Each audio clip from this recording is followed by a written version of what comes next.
Hello, everybody. This is Nicole Johnson, and this video is going to cover Chapter 4, Maximizing Attribute Tables. As we know, in a GIS system, it's more than just geographic objects, points, lines, and polygons, and even rasters that we see on our screen, but it also includes all of the data that is sitting behind those features, and they are contained within an attribute table. And so this chapter is going to allow us to learn a little bit more about the attribute table and how that we can we can edit that data and even manipulate the data that isn't contained in those tables. And we can do that by also utilizing some of the spatial aspects. So we're going to go ahead and move forward. I'm going to walk through exercise 4A, which is enhancing feature attributes. You can see that I have chapter 4 project open already. And this project shows a map named Append Point. So you can see that the map name is pinned to the top in a tab called Amend Points. And this map displays auto theft calls for service locations and police patrol districts in Jersey City, New Jersey. So what information are we seeing? We have auto theft information in addition to districts that are broken up into east, north, south, and west. And of course, they are color coded so that we can easily see those on our map. In this exercise, we're going to append the attributes from the patrol districts layer to the auto theft points in this exercise. So again, let's just review the information that we have on our map. We have the patrol districts. This is a polygon feature class. And then we have auto theft information, which is a point feature class.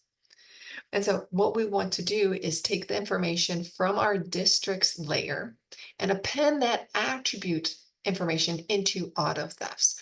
And again, the first thing that I like to do when I am introduced to a new map is just to explore the attribute information, see what information is contained in there. And so in our district layer, important information that is being contained is, of course, the district. Are you located in the east, north, south, or west? And then let's take a look at our point feature class, which is our auto thefts. I'm going to go ahead and open up that attribute table. And you can see within this attribute table, it is indeed a point feature class. We have date information. We have the call type, which they're all going to be the same because we're looking at all auto thefts or motor vehicle thefts. We do have descriptions, going to be replica of the call type, latitude and longitude, and the shift. But it does not contain, notice it doesn't contain the district information. And so that's why we want to attach or append the district information into this attribute table. So in the contents pane, step number 2 is asking us to open up the attribute table for auto thefts. I've already done that, but if you have not, go ahead and give auto theft a right click and open up attribute table. I'm going to go ahead and close out of the district just so to clean up the map, and so it looks exactly like what we're doing in our exercise. So the auto theft layer currently contains 9 fields. So object ID is 1. Shape is another, date, call type. We have call category, description, shift, latitude, and longitude. So if we count all those up, that is a total of 9. So 9 attribute tables. And of course, it does contain latitude and longitude coordinates at the far right of the table. So what we're going to do is we're going to add another attribute from the police district layer to this table. So notice again, 9 total fields, but we're going to add one more to this table itself. To do this, we're going to go to our crime analysis tabs up at the very top, crime analysis.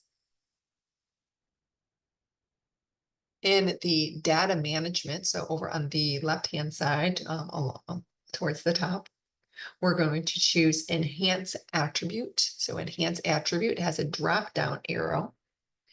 And then we're going to select join attributes from polygon. So we're going to join attribute from polygon. The join attribute from Polygon tool is going to open in our geoprocessing pane on the right-hand side of the screen. Now in this tool pane, the target point feature, our target point feature, we're going to go ahead and select Auto Theft JC.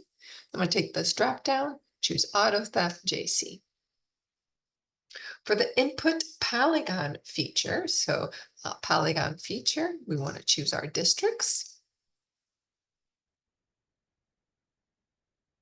And then we are going to click the arrow to the right for join fields to open up the field list. So here's our field list.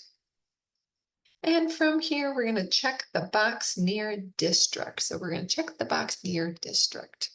And I'm going to click add, and you'll see that it's listed here. Now, another way that you could do this is simply by clicking this drop-down arrow and clicking district. So either way, you can choose this drop-down arrow or you can choose this one. Either one, you want to make sure that you select district, you add district to the join fields.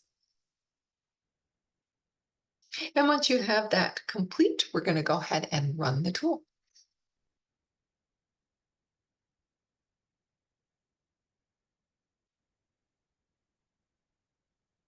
Once this is complete, the district attribute, so if you can recall the district attribute, east, north, south, or west, is going to be added to our attribute table for auto theft. It's almost complete. It's almost done running.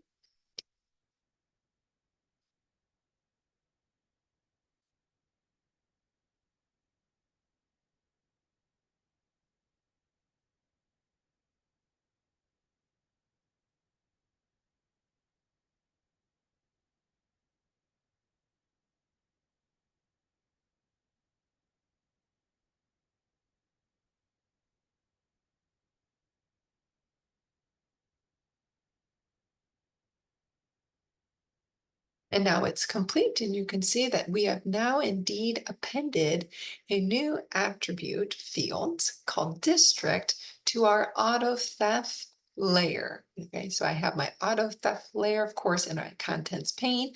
I have that attribute table open. So when I was finished running the joint attribute from Polygon, you can see that it indeed added or appended that field to this attribute table. Next, we're going to go ahead and create a summary table displaying the number of auto thefts within each of these police districts. So how many auto thefts do we have contained in the East District, North, South, and West? So in our auto theft attribute table, I'm going to go ahead and right click on the district field. So here's the district field. Just to confirm, I am in my auto theft attribute table. District fields, I'm going to go ahead and right click by clicking on the heading district, and I'm going to select or click summarize. Now in my summary statistics pane, I'm going to go ahead and my input table, of course, defaults to auto theft, which is correct. My output table is going to be district frequency. So I'm actually going to delete delete all of this information out. And I'm going to go ahead and type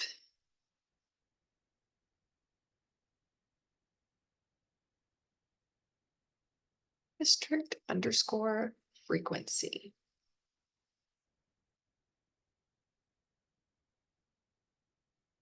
For the field, I'm going to select district. In the statistic count, I'm going to select not maximum, I want count. So I have lots of options here, but I want to use count.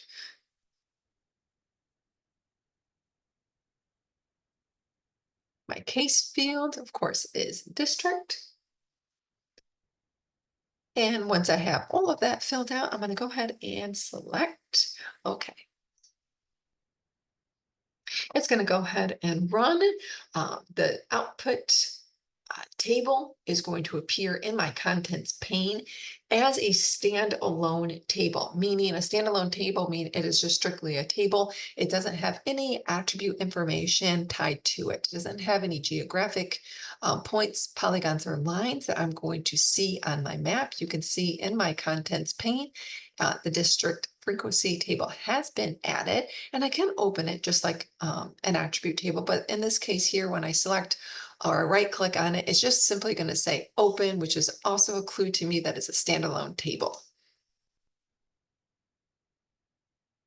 Now, when I open up that district frequency, you can see that it has each district, but it also has the frequency or the district count. Remember, that is the statistic type that we selected. So in the East District, there has been 50 auto thefts. In the North District, 53, South, 124, and West, 140.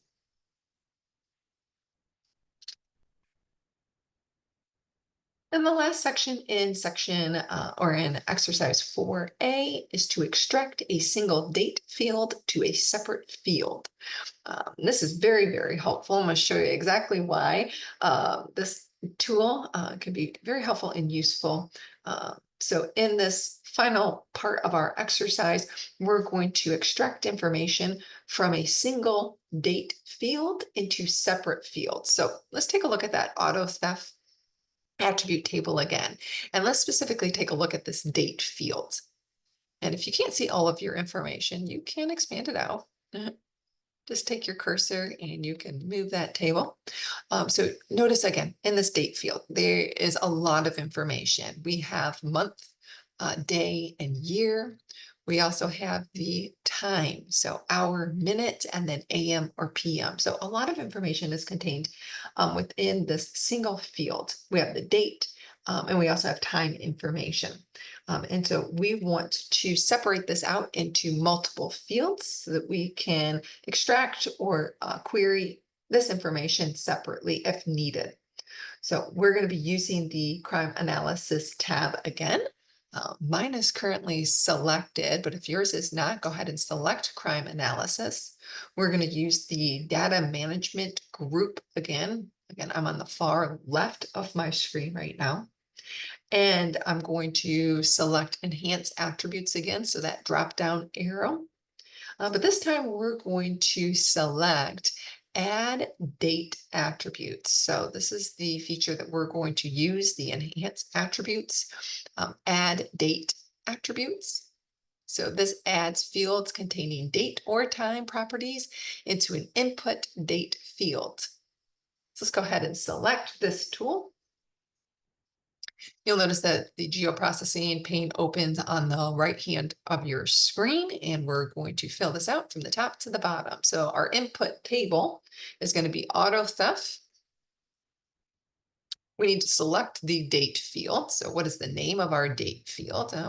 More than often, it's going to be date or something very similar to that, but it may be, you may need to go into your table to confirm the name of that field. So let's take that drop down. It indeed is date.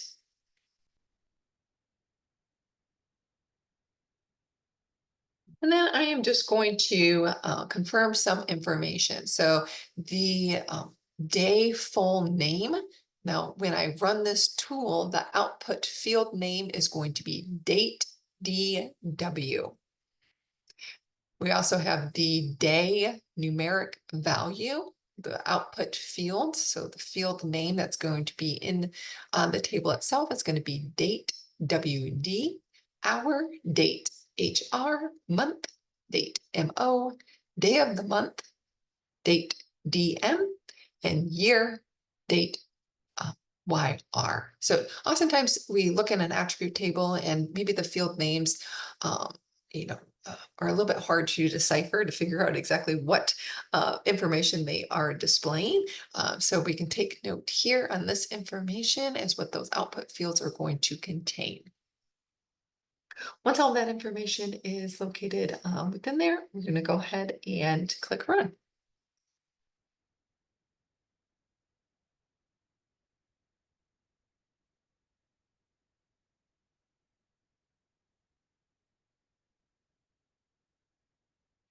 then once this is done, we're going to find this additional information spread across several new fields in our auto theft attribute table.